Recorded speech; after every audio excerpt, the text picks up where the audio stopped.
2시간 전에 마감한 트레이더가 생생하게 전하는 글로벌 마켓 리뷰 델타1입니다.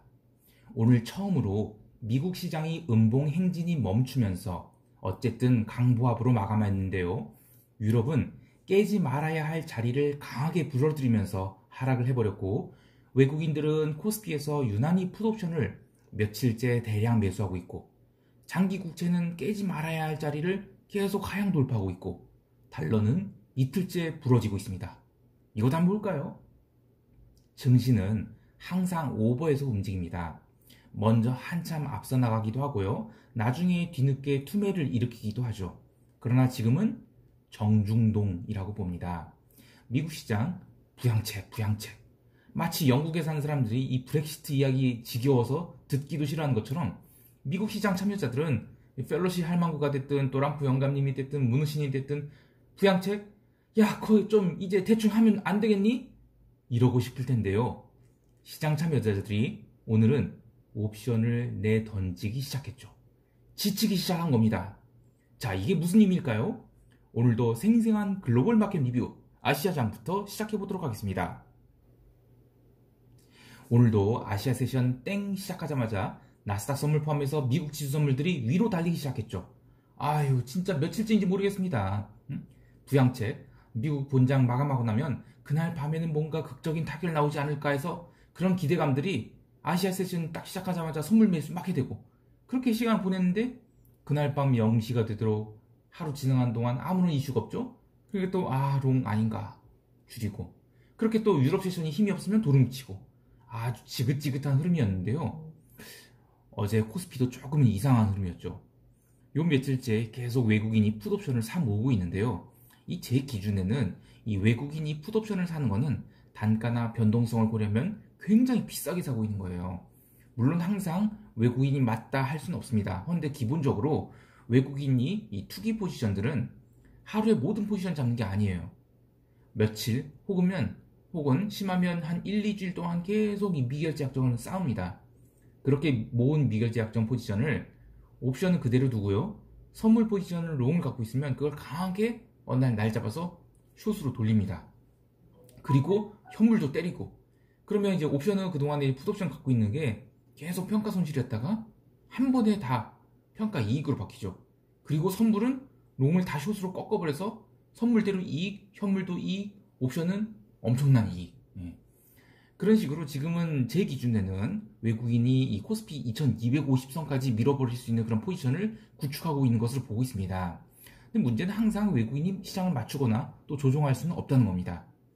올해 4월에 동학개미들이 그랬고, 또 어쨌든 시장에서 지금 일부 세력들이 쇼 포지션을 장전하고 있다, 요 정도로만 인지하고 있어야 될 것입니다.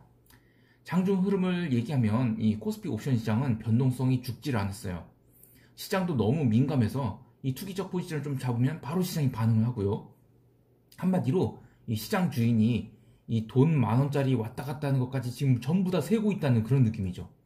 그리고 시장 베이시스도 이제 콘텐코 상태입니다. 즉, 현선물 시장 참여자들은 됐어, 이제 하락은 그만, 이렇게 외치는 것 같은데 옵션 시장은 그렇지 않다는 겁니다.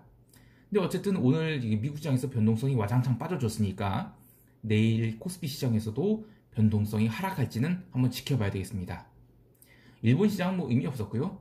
홍콩은 장초반 또 엄청 강세를 보였는데 윗꼬리를 또 다시 달았습니다. 어쨌든 홍콩은 이번 주 주봉 양봉 만들겠다는 의지가 강하게 보이고요.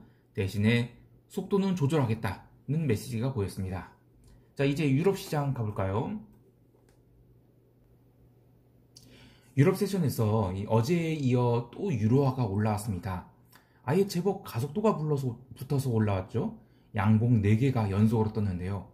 어떻게 보면 1.1900, 그러니까 지난 8월과 9월 말까지 굉장히 중요한 구간에 다시 도달하게 된 셈입니다. 오늘 유럽 증시 보합권에서 강하게 아래로 밀렸죠. 절대로 빠지면 안 될 자리에서 유럽 지수들을, 주가 지수들이 빠진 겁니다. 본장 시작하자마자 독일 중심으로 아주 강력한 매도가 나왔어요. 매도가 나온 이유? 언론에서는 그 유럽이 코로나 상황이 심각하고, 이탈리아 같은 경우에는 밀란 같은 그 도시를 봉쇄하고, 하루 신규 확진자 15,000명 이러고 하니까 증시가 하락했다고 하는데, 아니 그렇게 유로존이 펀더멘털이 안 좋으면 유로는 왜 올라요? 그리고 오지 달러 왜 올라요? 파운드 왜 폭등해요? 브렉시트 이슈 때문에요? 엊그제 유로 강세가 그 유로존 경상수지 흑자폭이 커서 올랐다고 하잖아요. 그런데 오늘은 왜 오르냐고요. 네. 자, 그래서 트레이더의 관점이 중요한 겁니다. 진짜 시장이 본질을 알고 싶으면 엉덩이가 무겁고 리서치가 중요하고 메이저 플레이어들이 존재하는 외환 시장을 집중해야 됩니다. 외환 시장이 무엇을 읽고 있는지를 보면 채권 시장이 흐름을 예측할 수 있고, 그리고 증시가 지금은 이러고 있지만 너가 가야 할 길은 여기다 라고 파악하게 됩니다. 자, 최근의 외환 시장 뭐예요? 달러 약세가 메인 흐름이죠. 어디까지 갈진 모르지만 어쨌든 달러 약세입니다. 그간 뭐 달러 바스켓 중에서 EM 통화라든지 뭐 위안화라든지 이런 거 엄청 올라 있는데, 오지 달러 최근에 계속 약세였어요. 파운드 올라갈 때마다 얻어맞았어요. 엔화 얘도 계속 수렴하고 있었어요. 그런 것들이 각자 이슈 때문에 못 오르고 있는데 오늘 그런 것들이 한꺼번에 올라와서 키 맞추기를 한 겁니다. 예. 그러다 보니까 이제 파운드 강세로 영국은 FTSE 지수 무려 2.25% 하락했고요. 그러면서 이제 최근 저가선을 죄다 깨버리고 말았습니다. 독일도 마찬가지예요. 부러지지 말아야 할 때에서 강하게 2.25% 하락을 해버렸습니다. 자, 여기서 이제 얻을 수 있는 트레이딩 아이디어가 뭘까요? 첫 번째는 그간 이제 엔화의 강세가 시장에 반영되어 있지 않았는데 니케이 오늘 엔화 강세 좀 반영해서 부러지지 않을까, 이런 게 이제 뭐 첫 번째 아이디어고요. 그리고 니케이 지수가 보통 이제 아시아 시장에서 그 움직일 때, 움직이지 않는 상관없지만 움직일 때는 나스닥 선물에 영향을 미치죠. 그래서 나스닥 선물 오늘은 좀 숏 보는 게 낫지 않을까, 그런 생각하고요. 그리고 유럽 세션에서 또 봐야 될 게 이제 LME에서 거래되는 구리인데요.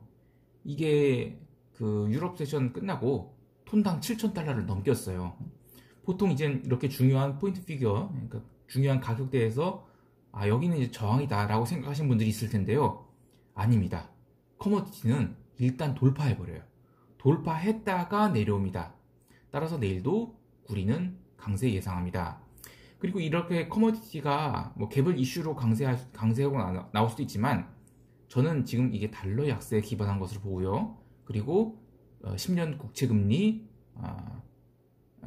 상승, 이걸 것으로 지금 보고 있습니다. 그래서 골드, 실버, 플래티넘 모두 시간이 문제지 얘들도 다시 다 솔솔 올라올 거다, 그렇게 보고 있습니다. 다만 이 골드는 유럽 세션 초반이랑 또 미국 세션 초반까지만 강했는데 나중에 제법 윗꼬리를 말았죠. 그래도 골드 롱견에 유지합니다. 반면 기름은 이 텍사스가 간신히 40달러를 걸칠 정도로 약세였는데요. 유럽 세션 시작하면서 유럽 지수가 강하게 부러질 때 기름도 솔솔 밀리기 시작했죠. 자, 근데 오늘 원유 재고 발표 날입니다. 재고량 증가폭이 줄었는데도 불구하고 폭락을 했습니다. 왜 그럴까요? 뭐 언론에서는 원유 재고는 뭐 덜 줄었지만 그런데 휘발유 재고가 폭등을 해서 이거 코로나 때문에 사람들이 정말 활동 안 한다, 이런 게 나타났다, 그래서 하락을 했다 라고 하는데, 어떤 날은 이래서 오르고 어떤 날은 저래서 내리고, 참 시장 참여자들이 뒤통수를 치게 하죠. 자, 그런데 이게 있습니다. 제가 이제 그 길게 봐야 되는 게 뭐냐면, 매주 금요일 저녁에, 그러니까 한국 시간으로 이 토요일 새벽에 이 베이커 휴즈라는 회사에서 원유 시추공 개수를 발표합니다. 영어로는 이제 오일 릭 카운터라고 하죠. 이게 9월 이후로 계속 증가 중이에요. 그러니까 기름값이 올라가려고 하면 기름 퍼내는 양을 늘려버립니다. 그래서 오늘 원유 재고량 감소에도 불구하고 기름값이 빠진 겁니다. 그래서 저는 트레이딩 그 자체가 중요하다고 봐요. 모니터에 대고 원유 재고 감소했는데 왜 기름 떨어지냐고, 이 자식아 넌 리서치도 하냐고, 트레이딩 하냐, 이건 사기야, 이렇게 외친들 호가창 너머의 거래 상대방은 신경 쓰지 않습니다. 항상 시장이 움직이는 방향에 순응해서 쫓아가야 됩니다. 자, 이제 미국 세션 볼까요? 유럽 시장 완전 막 가고 있는데도 미국 시장은 그래도 부양책, 그놈이 부양책 때문에 장 초반 또 강세였어요. 스트레이트 강세가 났는데 이때 골드 가격도 쫙 올랐죠? 근데 그걸 유지하지 못하고 또 밀려버립니다. 진짜 정치 이야기하면 안 되지만 참 뭐 같습니다. 또 그런 뭐 같은 게 이 정치 같으니까 할 말은 없는데 진짜 이 민초들 죽어나가고 고통받는 거 생각하면 가슴이 아픕니다. 아무튼 오늘도 말 바꾸기가 이어졌고요. 시장에 희망 불어넣기가 이어졌는데 뭐 펠로시가 이 48분이나 통화를 했고 뭐 진전이 있었다. 뭐 긍정적인 방향으로 가고 있다. 뭔 이게 다 개소리입니까? 어쨌든 시장은 오르락 내리락 했는데 그런 가운데 계속 엔화 강세 심각하게 나타났고 유로화 강세, 파운드 강세도 엄청났습니다. 그리고 미국채도 계속 바닥을 뚫으렸죠. 결국 증시는 박스권에서 위를 돌파하지 못하고 계속 올라갔다가 힘 빠지면 쫙 빠지고 이런 가운데 내재 변동성이 조금씩 내리기 시작했습니다. 옵션 시장 참여자들이 콜옵션, 풋옵션 지쳤다 손절하기 시작한 것이죠. 따라서 부양책이 통과한다 해도 저는 지수가 폭등할까 이제 의문이 들기 시작합니다. 오히려 일중으로는 큰 폭이 상승해 났다가 그날 혹은 그 다음날에 다 도루묵 만들까 그래 볼 것 같습니다. 자, 개별 종목 보면 이 줌비디오 마이너스 4.4% 하락했습니다. 잘 가라 이것들아. 그리고 넷플릭스 마이너스 6.92%, 페이스북 얘는 반등해줬어요. 페이스북 4.17% 상승하고 구글이 2.4% 상승하고 트위터가 8.39% 상승하면서 어쨌든 시장을 방어하긴 했는데 나스닥 잡주들 계속 도망 나오십시오. 저는 시장 아닌 것 같아요. 물론 이제 테슬라가 장마감 실적 아주 잘 나왔죠. 그래서 뭐 시간 내에서도 2% 넘게 상승 중이긴 한데 저는 줌비디오가 꺾이면서 나스닥 잡주들은 빨리 도망 나와야 된다라고 계속 외치고 있습니다. 자, 오늘 시간 좀 부족해서 바로 시장 총평 들어갈게요. 이 옵션 시장이 시장을 피로를 느끼기 시작한 첫날이라는 것, 그리고 LME 구리가 7,000달러 넘긴 것, 톤당 7,000달러, 그리고 비달러 바스켓들이 폭등한 것, 요게 오늘 시장에서 꼽을 수 있는 중요한 이슈입니다. 저는 여전히 시장에서 주식 비중 축소, 그리고 선물은 매도 포지션 유지, 그리고 풋옵션 매수는 하지 말자, 이렇게 세 가지를 계속 밀고 있는데요. 이번 주도 계속 그렇게 밀 것입니다. 자, 시장 대응 잘 하시기 바라고요. 오늘도 화이팅입니다. 그 채널명에 대해서 정말 좋은 의견들 주셨는데요. 감사합니다. 요거는 어떨까 싶은데요. 델타원 트레이더 어떻습니까? 의견 한번 적극 반영하도록 하겠습니다. 감사합니다.